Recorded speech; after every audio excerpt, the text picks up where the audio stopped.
No. No, no, no, no, no. No, no, no. Alright guys, this is going to be a little bit of a different episode. So, we're running on an extreme time limit. I'm going to have about 2.5 hours to be able to get on the water, fish, and then it's going to be pitch black. So, why am I getting out there and just doing the 2-hour send? One, because I'm addicted to fishing and I need to just get out there. But also, I've been having some success at a body of water. I want to try to catch some species for the Jigs and Bigs multi-species tournament. And also, we're supposed to get freaking snow. It is April, but we're supposed to get almost a foot of snow possibly over the next 2 days, which is going to screw fishing up. And to be honest, I think is actually going to help the fishing today, because those fish are going to feed up. They're going to have their instincts kick in. They're going to load up on food before the storm hits. So if that storm really does hit, I want to be able to get on the water, get some species into the Jigs and Bigs multi-species tournament before everything gets jacked up again. So we're heading to the water right now, guys. I've got 2 hours to see what I can do. Let's go. The first thing I'm going with is the standard Kitech Easy Shiner. It's a 4-inch Pro Blue Shiner on a belly weighted hook.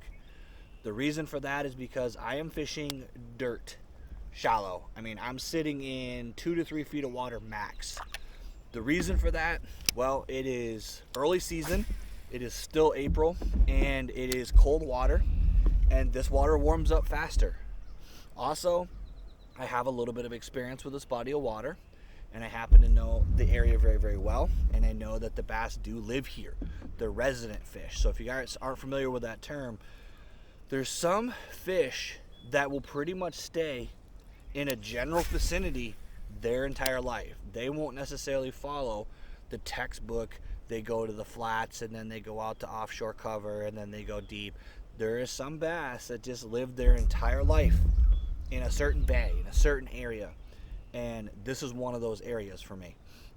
The other reason is because this area does have a lot of insect activity. There's a lot of flies, there's a lot of moths, there's a lot of bugs, there's bullfrogs when they come out, and this is the area that you really need to pick apart slowly, because if those bass are looking for a quick meal, this is where they're going to come. This is where they're going to go looking for the bluegills. This is where they're going to be looking for all of their bait. Matter of fact, there's a bluegill right there as I'm staring at it, just running around. You know, you're going to have all those species kind of all live and cohabitate in this area.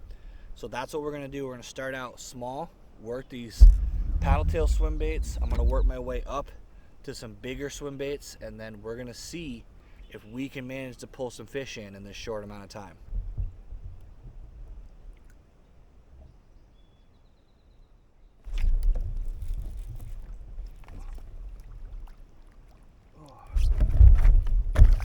Well, it's a largemouth. That's awesome. All right, guys.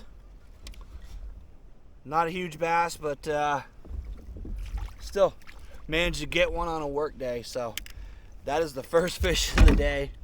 Gonna keep working my way around. It's been a long day, but we're definitely gonna keep at it and see if we can pull any more largemouth, because I'm hoping that the later it gets, the more likely those fish are to become active.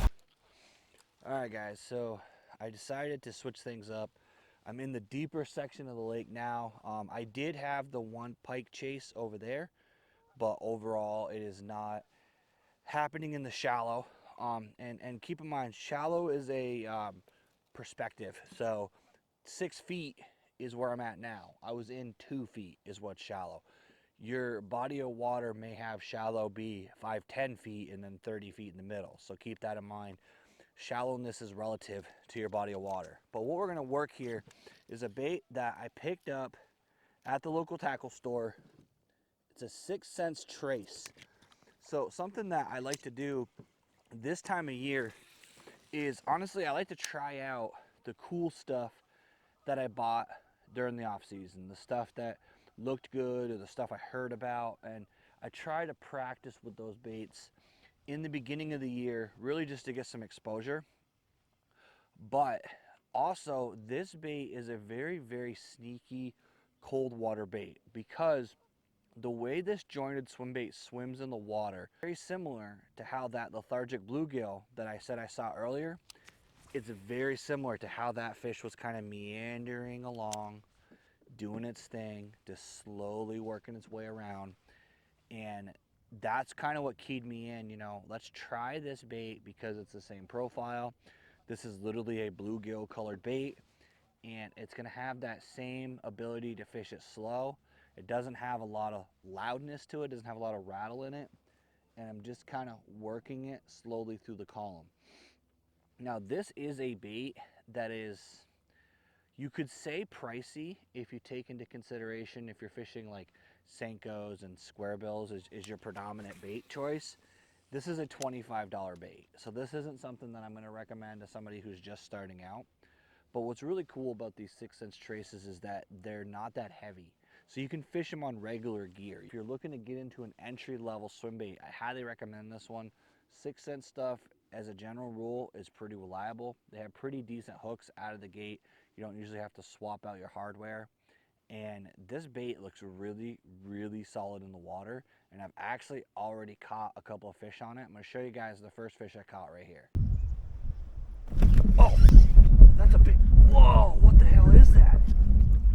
What the big, oh, it's a big pike, that's what it is. Okay, got it, okay. Yeah, it's a little bit.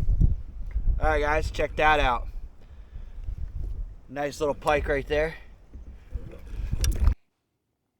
So as you can tell, I was fishing super shallow, slowly, like almost painfully slowly working this bait through the column. And that fish catch was literally yesterday in the same area that I'm sitting in right here. So, you know, if that gives you any idea on the effectiveness of this bait, is that pike completely swallowed that bait. It was down in his mouth. It was not hanging off the front of him. It was down in his gullet, and he was trying to swallow it. So it's definitely, he wanted it. He wasn't just trying to kill it. He was trying to consume it. So I highly recommend guys checking out these 6-cent trace. This one right here is the 5-inch. They do have a 6-inch as well. It's something that, you know, if you guys are in the market for an inexpensive swim bait, pick one of these up, pick it up in Gilly, and let me know if it worked for you, or roast me in the comments and tell me it sucks. But so far, I've been pretty impressed with it. Whoa! What is that? Is that a bass? That is a bass. Hell yeah, dude. I'll take that. Hell yeah. Man. I guess that 6-cent bait does work, huh? Interesting.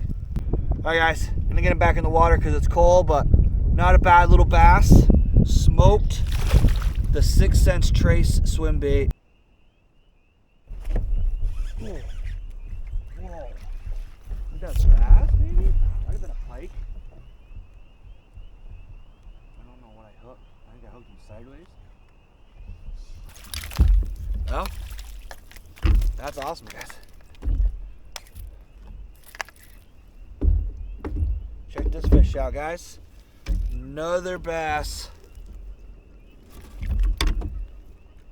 Not a very big guy, it's a little guy, but another little fish.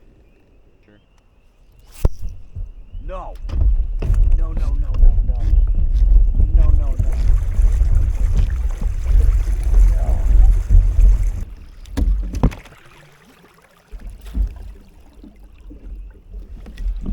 No. Oh, thank God, there's my line.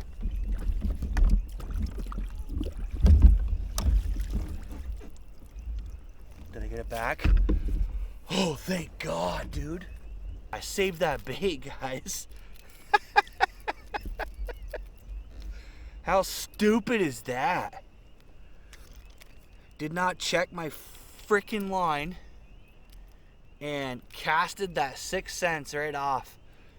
And luckily, the braid was floating and I was able to recover it on top of the water.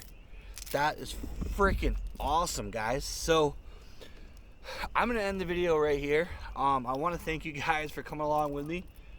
Clearly, as the title question, this bait absolutely works. That was a pretty fun day of fishing, I'm not gonna lie. Those were no monsters by any standard.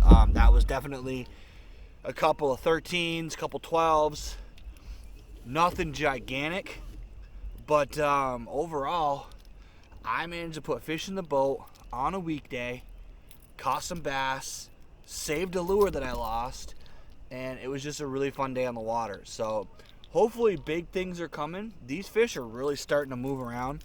They're really starting to get active. So I'm kind of hoping that this means that the spawn is finally arriving. That being said, as I said in the intro, we got snow coming, so it might all reset on me again. But overall, I just want to thank you guys for taking the time to watch this video. I really appreciate you guys coming along with me. If you haven't already, hit that like, hit that subscribe, and as always, let's get out there, catch more fish.